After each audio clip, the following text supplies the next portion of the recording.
Hey guys, and welcome to the final week of Group Stage 20 Best Goals of RLCS, EU and NA. This one did take a little bit longer than the others to get compiled, so we were not able to get any of the replays this week. Apologies for that. That's due to the EU RLCS being delayed, but this list does include all of the goals from yesterday's games, so you've got that to look forward to. Starting off with probably my favorite goal of the week, which isn't in the top 20, but I thought I had to put it in here because of that back pass from Blue. I love to see a good back pass, and also wanted to show you guys who have not already seen it, this aerial pinch goal from Rizzo and JNABs. This is a sign of things to come, actually, as there were a couple of more deliberate pinch goals. This one did actually include a bump from Kronovi. I almost put that in the top 20, but after I kept on looking at the goals for the week, there were more goals I think that were just slightly more impressive. Another like almost legitimate honorable mention to finish this one off, but actually more of an own goal from JNABs. Definitely worth watching. There's been a lot of cracking own goals this season. I don't think this one is top one, not even top two, but it's definitely a fantastic finish from JNABs. Good pressure though by Lacino. Like I said, it's a kind of a forced misplay. JNABs not much time to react to that one as it drops into his own net.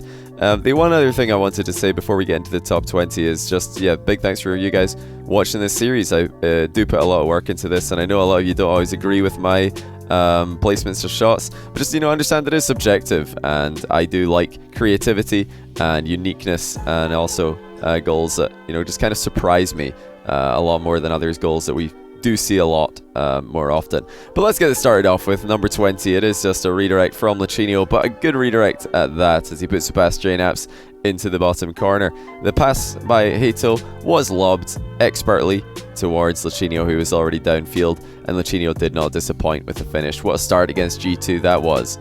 Garrett G is coming in at number 19, the first of, I think, 3 goals for him.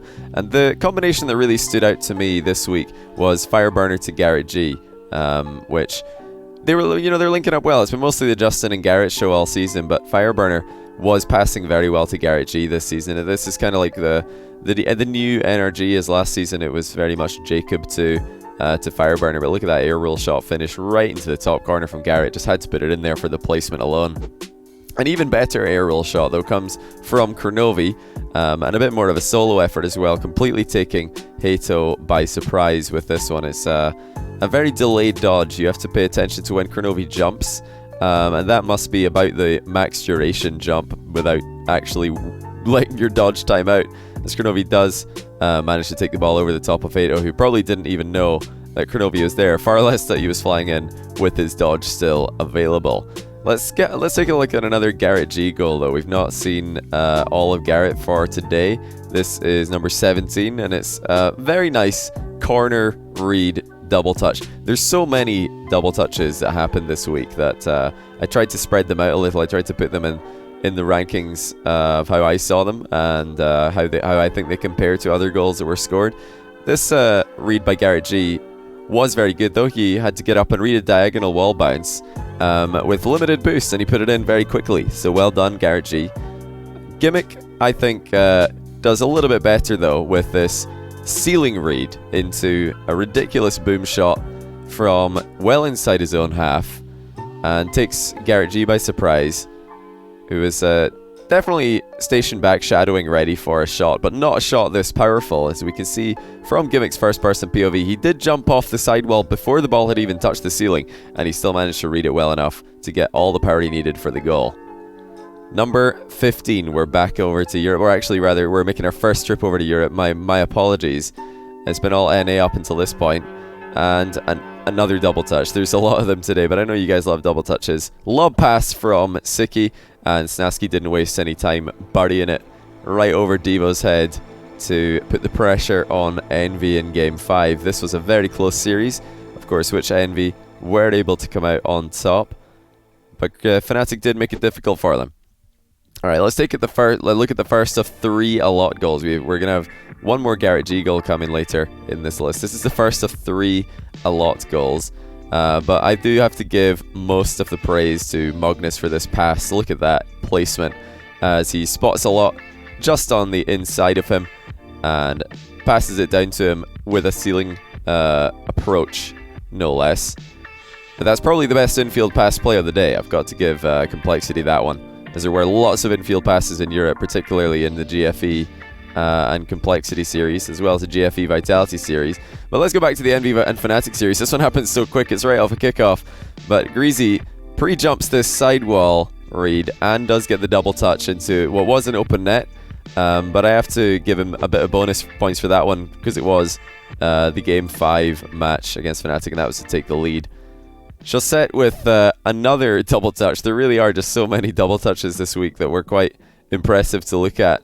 The speed of this one is what really caught my eye, as Chaussette was able to take this ball off the sidewall with a side flip and chase after it all the way. It's more of a diagonal front flip, actually. Should have probably been defended, but Chaussette did well to ignore the defender and put it into the open net anyway. Alright, last Garrett G shot of the day, just missing out in top 10, but definitely Garrett G's best goal of the day. And more help from Fireburner this time, getting the demolish on Classics. And Garrett G will not miss those. He does birdie it, putting Evil Geniuses down by a second goal in Game 3. Not an easy shot to hit, but for Garrett G, perhaps it is just that. Now, I mentioned that the JNAPS Rizzo aerial team pinch was foreshadowing some more team pinch goals, and this is the first of them, as it's Turbo Pulse Cicade up this time from the ground, and I do think that that is fully intentional. This is something that I expect to happen more and more, perhaps throughout this year, certainly as Rocket League competitive evolves. This is definitely a strategy that could be practiced by professional teams and is incredibly difficult to defend. But we're going to take a look at the best team pinch of the day. This one is again Gale Force, again Turbo Pulsar, but this time it's Violent Panda who's coming in to assist him.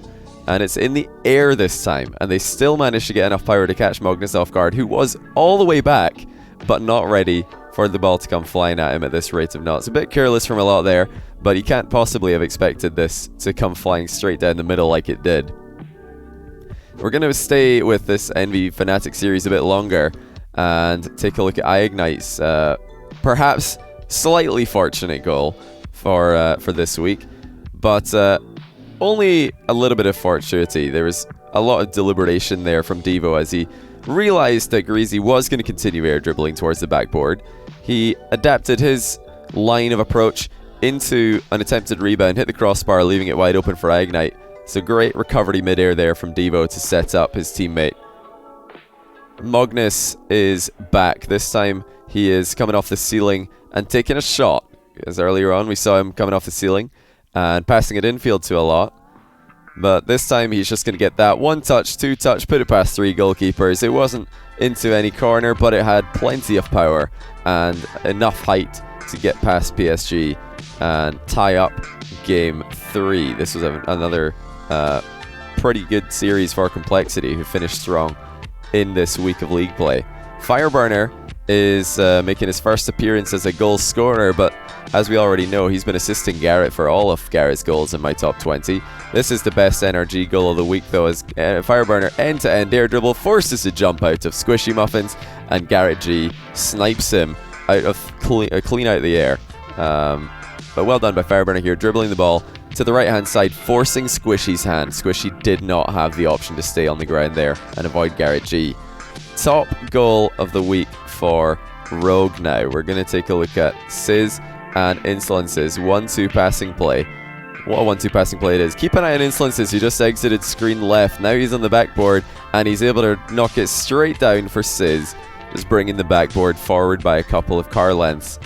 But also well played by Sizz. That was a fully intentional pass and a well-executed finish to make it a one-goal game against Out of Style.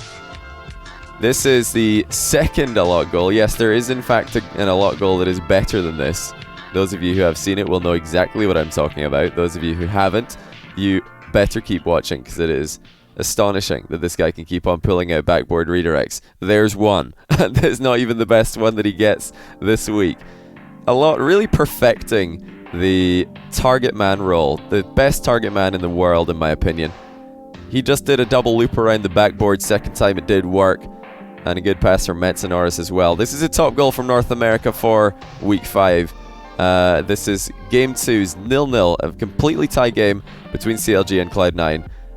Look at the interference upfield there onto Torment, who was trying to get back into position, but he did get bumped out of the way by Dapper, setting up Miho for the open net double touch, and did Miho have to deliver. Well played, CLG. The best week that we've seen them play. A little bit too late, unfortunately. But let's take a look at one of what was many infield passing plays by K-Dop in this series against Vitality. This series pretty much was K-Dop is really good at infield passing, and this is the best of the bunch, as he's able to find Violent Panda. And Violent Panda with a double touch similar to Magnus's from week 3 to put it in from a very tight angle. That is an angle bounce as it comes off the back wall down. And beating Fairy Peak into the air as well is no small feat. But of course, the best goal of the week had to go to Alot, really the only player in the world who can pull out shots like this with consistency. And this one really is just an exquisite finish. I said there was an angle finish for Panda, and the second goal, well, how about this from Alot as he snipes it down with almost no time remaining to adjust his car. He's able to jump off the backboard, air roll into position, and put it past defenders into the far corner. Well played, Complexity. Well played, Alot. And once again, thanks for watching. I hope you guys enjoyed this. We will have a playoffs 20 best goals next weekend, so stick around for that. Until then, though, take care, and I'll see you in the next one.